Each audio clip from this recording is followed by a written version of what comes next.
আমি একদিন মক্কার চতুর্পাশে মক্কার অলিগলিতে ঘোরাফেরা করতেছিলাম। মক্কায় চরম দুর্ভিক্ষ, খাবার দাবারের কোনো ব্যবস্থা নাই, অর্থ সংকটে পোড়া মক্কাবাসী। আমি মক্কার অলিগলিতে ঘুরতেছি। ফাসাবানি ইয়াওমান মিনাল আইয়াম জু'উন শাদীদ, প্রচন্ড খিদা পেটে নিয়ে আমি ঘুরতেছি। আমার কোনো খাওয়া দাওয়ার ব্যবস্থা নাই। কি পরিমাণ কষ্ট নিয়ে ঘুরতেছি আমি, যা সব চোখের সামনে কল্পনা করতেছি ওইগুলো যদি পাইতাম তো খাইতে পারতাম। অনেক কিছু কল্পনায় আসতেছে, কিন্তু কিছুই নাই মক্কায়। লাম আজিদ শাইআন আদফাউ বিহি আনিল জু', নিজের খিদা নিবারণ করার মতো কিছুই আমার কাছে নাই। ওরা মক্কার কি অবস্থা। হঠাৎ করে ফাওয়াজাতু কিসাম মিন ইবরিসাম, আমি একটা থলে পাইছি। থলে রেশমের থলে একটা পাইছি আমি। ওইটার ভিতরে দেখি কোটি টাকা দামের একটা স্বর্ণের চেইন, হীরার চেইন। সুবহানাল্লাহ বলেন। কোটি কোটি টাকা দামের একটা চেইন ওইটার মধ্যে। ফাআখাযতুহু ওয়াজিতু বিহি ইলা বাইতি, আমি ওই চেইনের ব্যাগ থলেটা আমার বাড়িতে নিয়ে গেলাম, আত্মসাতের জন্য নয়। আমি চিন্তা করলাম মক্কার সব মানুষই তো আমার মতো ক্ষুধার্ত, যে কেউ পাইলে এ একটা চেইনের লোভে পড়ে সে তার ঈমানকে নষ্ট করে দিবে। আমি নিয়ে গেলাম বাড়িতে। বাড়িতে যাওয়ার পর ফাখারাজতু, বাড়িতে রাইখা আমি ঘর থেকে বের হয়ে গেছি। কে হারাইলো এটা?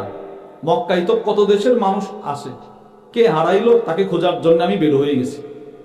ফাইদা বিশাইখিন ইউনাদি আলাইহি, হঠাৎ করে তাকায় দেখি একজন বৃদ্ধ মানুষ মক্কার উঁচু একটা জমিনে দাঁড়িয়ে দাঁড়িয়ে বলতে লাগলেন, আপনারা আমানতদার নবীর সত্যবাদী নবীর উম্মত। আমার একটা হীরার চেইনের থলে হারায় গেছে আপনাদের মক্কায়, কেউ যদি পেয়ে থাকেন আমারটা আমার কাছে ফেরত দিয়ে দেন। ওয়া মাআহু খিরকাহ, ওনার হাতে আরেকটা থলে, ওইটার মধ্যে 500 দিনার। বলেন কত দিনার? সবাই বলেন না কত? 500 দিনার। এই লোকটা বলতেছে, ভাই আমার কোটি টাকা মূল্যের যেই হীরার চেইনটা হারায় গেছে ওইটা আপনার জন্য হালাল নয়, কিন্তু আমার হাতে এখন যে 500 দিনার আছে এটা আপনার জন্য হালাল। যদি কেউ পেয়ে থাকেন আমারটা আমাকে দিয়ে দেন। হাদা লিমান ইয়ারুদ্দু আলাইনা, যে আমার ব্যাগ আমাকে দিয়ে দিবে তাকে আমি 500 দিনার হাদিয়া দিয়ে দিব। তো আপনি হারাম খায়েন না ভাই, সততার পরিচয় দেন, আপনারা সত্য নবীর উম্মত। তো তিনি বলেন, আশ্চর্য, আমি তো মালিক পেয়ে গেছি। ফাআখাযতুহু ওয়াজিতু বিহি ইলা বাইতি, আমি ওই বৃদ্ধ মানুষটার হাত ধরলাম, হাত ধরে বললাম, তাআল ইলাইয়া, আপনি আমার দিকে আসেন, মানে আমার সাথে আসেন। আমি আমার বাড়িতে নিয়ে বৃদ্ধ লোকটাকে বললাম, মাল আলামা, আপনার বেগ এটার আলামত কি, কিছু নিদর্শন বলেন, কেমন দেখতে, কি আসবে। ফাআতানি আলামা, তিনি আমাকে তার বেগের সবগুলো নিদর্শন বর্ণনা করলো। এইরকম বেগ। তো আমি দেখি না ওনার কথা আর বেগ মিলে গেছে। সাথে সাথে আমি তার কোটি টাকা দামের হীরার চেইনের ব্যাগটা তার হাতে উঠাইয়া দিলাম। ইচ্ছে করলে কিন্তু তিনি পারতেন এটা আত্মসাৎ করতে, পেটে খাবার নাই, পুরা মক্কায় দুর্ভিক্ষ চলতেছে। ওই বৃদ্ধ লোকটা সাথে সাথে তার ওয়াদা রক্ষার জন্য 500 দিনার তার কাছে উঠাই দিছে। ভাই নেন, এই 500 দিনার আপনার কাছে আমি দিয়ে দিলাম। কিন্তু আশ্চর্যের বিষয় হলো, আল্লামা আব্দুল ফাত্তাহ আবু কুদ্দা রাহিমাহুল্লাহ বলেন, আল্লামা কাদি আবু বকর তিনি এই 500 দিনার নিতে নারাজ, তিনি নিতে চান না। আরে ভাই এটা তো আপনার জন্য বৈধ, আপনি আমারটা আমাকে দিয়েছেন, নেন আমি দিলাম আপনাকে। কোন আমি নিব না। কেন? আমি আপনার এই বেগ পেয়ে আপনার কাছে বুঝিয়ে দিয়ে আমি আমার সততার পরিচয় দিয়েছি, আমি এই সততার পুরস্কার আমার মালিকের কাছ থেকে নেব, আমি আল্লাহর কাছ থেকে নেব। আমি আপনার কাছ থেকে নিয়ে দুনিয়াতে ছোট হতে চাই না। এই লোক যার থলে, তিনি ওনার ঘর থেকে যাচ্ছিল আর বারবার তাকায় তাকায় কাঁদতেছিল। জীবনে কত মানুষ দেখলাম এত ফ্রেশ, এত স্বচ্ছতা, এত সততার গুণে গুণান্বিত মানুষ এই জমানাতেও থাকতে পারে, তাও আবার চরম দুর্ভিক্ষ। চলে গেছে। আল্লামা আব্দুল ফাত্তাহ আবু কুদ্দা রাহিমাহুল্লাহ বলেন, কাদি আবু বকর মুহাম্মদ ইবনে আব্দুল বাকি তিনি বলেন, ফাখারাজতু, কয়েকদিন পর আমি আমার বন্ধু বান্ধব নিয়ে নৌ ভ্রমণে, সাগর সমুদ্রে ভ্রমণে বের হয়েছি, সফরে বেরিয়েছি। ফানকাসারাল মারকাব, আমাদের জাহাজ সমুদ্রের মাঝখানে প্রচন্ড ঝড় তুফানের মাঝখানে পড়ে গেল, ভেঙে গেছে। ওয়াগারিকান নাস, সব মানুষ ডুবে মারা গেছে। কিন্তু আল্লাহ তাআলা সালিম তো আনা আলা কিতআতিন মিনাল মারকাব, ওই জাহাজের একটা কাঠের টুকরা, স্টিলের টুকরার উপরে আল্লাহ পাক আমাকে সুস্থতার সাথে বাঁচায় রাখছে। ঢেউর বাড়িতে বাড়িতে আমি এক দ্বীপে চলে গেছি, দ্বীপে, পুরাটা ওনার কথা আপনাদেরকে শোনাচ্ছি। দ্বীপে চলে গেছি, ওই দ্বীপে কিছু মানুষ, দ্বীপে পৌঁছতে আমি তাকায় দেখি একটা মসজিদের মিনারা দেখা যায়। সুবহানাল্লাহ বলেন, একটা মসজিদের মিনারা দেখা যায়, সুন্দর চমৎকার মসজিদ, দৃষ্টিনন্দন। আমি ওই মসজিদে ঢুকলাম। প্রথমে আমি শুকরিয়ার 2 রাকাত নামাজে দাঁড়ায় গেছি। আমি নামাজের ভিতরে আল্লাহর কোরআনের তেলাওয়াত শুরু করলাম। আল্লাহ, সকলকে আপনি মৃত্যু দিলেন, আমাকে আপনি বাঁচিয়েছেন।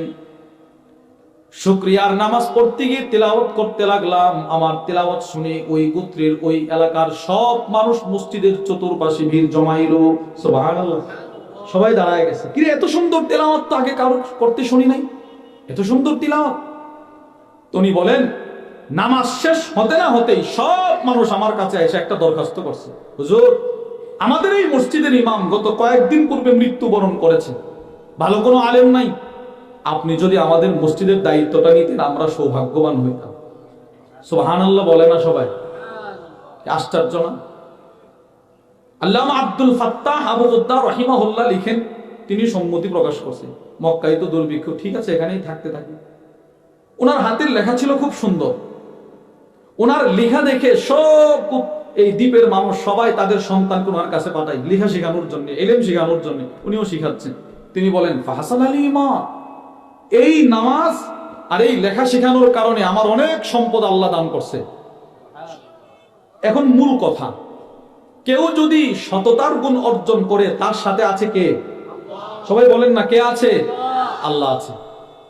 তিনি বলেন, কয়েকদিন পর এই দ্বীপের সব মানুষ আমার কাছে আসছে একটা দরখাস্ত। কি দরখাস্ত? আমাদের দ্বীপের বিখ্যাত একজন বুজুর্গ আছে, বুজুর্গ উনি মারা গেছে।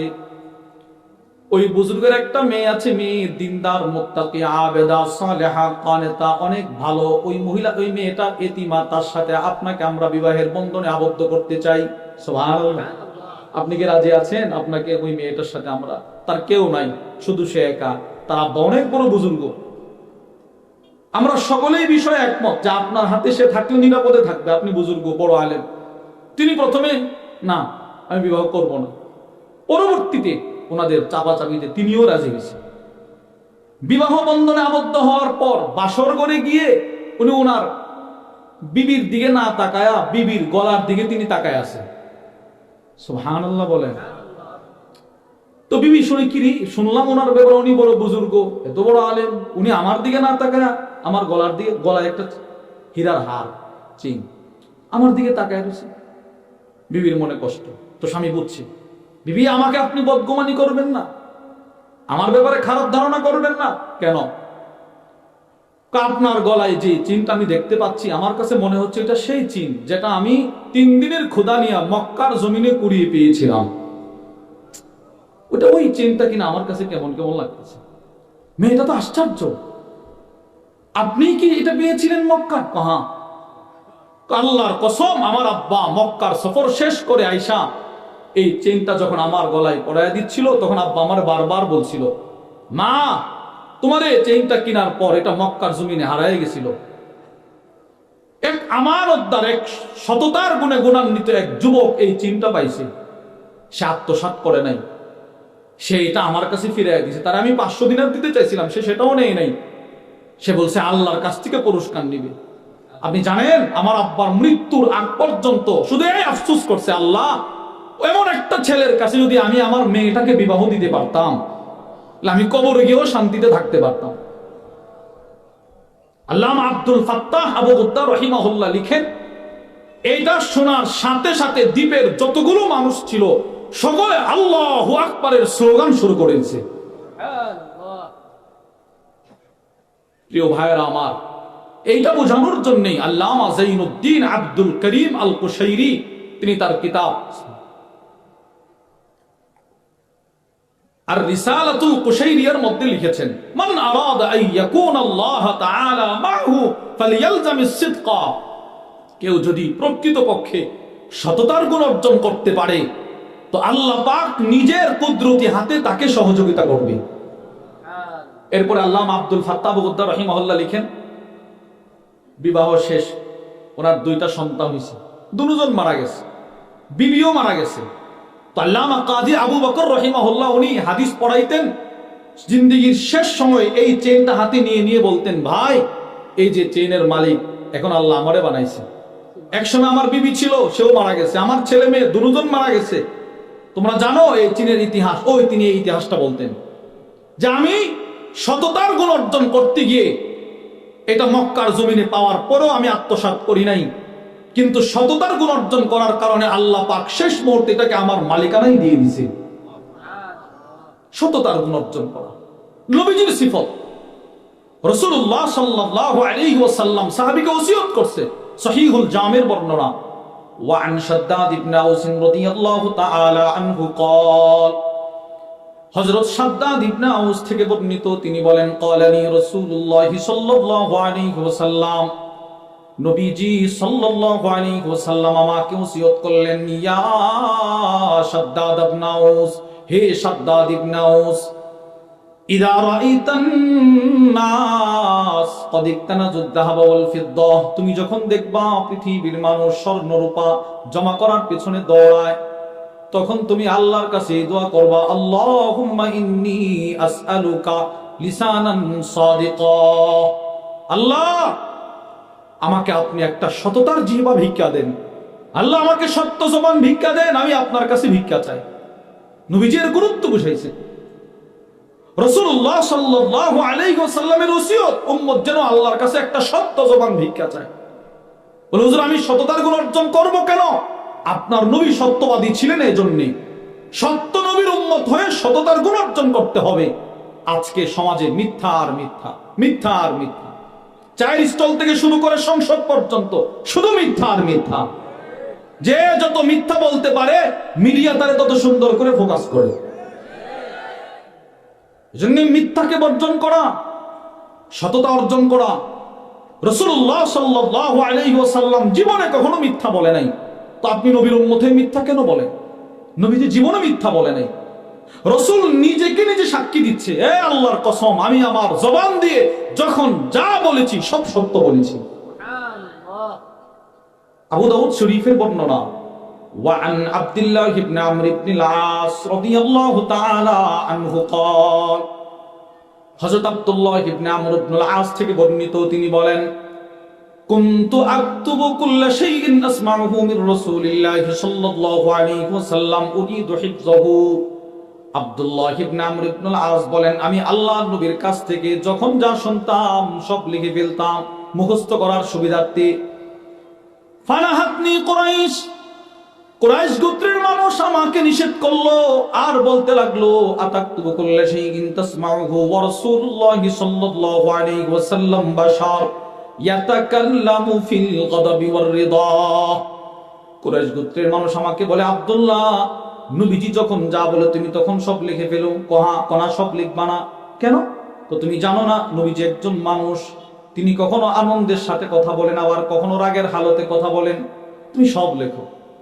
রাসূল আনন্দের সাথে যা বলে ওটাও লেখো, নবীজি রাগের সাথে যা বলে সেটাও লেখো, সব লিখবা না। তো সাহাবী বলে, ফা আমসাকতু আনিল কিতাব, আমি লেখালেখি বন্ধ করে দিলাম। ফাযাকারতু যালিকা লিরাসূলিল্লাহি সাল্লাল্লাহু আলাইহি ওয়াসাল্লাম, আমি আল্লাহর নবীর কাছে গিয়ে পুরো ঘটনা বর্ণনা করলাম। ইয়া রাসূলুল্লাহ, আপনি যখন যা বলেন আমি সব লিখে ফেলতাম, কিন্তু কুরাইশ গোত্রের মানুষ আমাকে নিষেধ করলো আর লেখালেখি করি না। এবার নবীজি বললেন, ফাউমা বিউসবুহি ইলা ফি, রাসূল বলে, আব্দুল্লাহ তুমি আমার মুখের দিকে তাকাও। মা ইয়াখরুজু মিনহু ইল্লা হাক্কুন, আল্লাহর কসম আমি রাসূলের মুখ থেকে যখন যা বের হয় একটাও মিথ্যা কথা নয়, সব সত্য কথা। সুবহানাল্লাহ। রাসূল যখন যা বলেন সব সত্য। তিরমিজি শরীফের বর্ণনা, আবু হুরায়রা রাদিয়াল্লাহু তাআলা আনহু থেকে বর্ণিত, তিনি বলেন, সাহাবাদের এক জামাত নবীজির কাছে গেছে।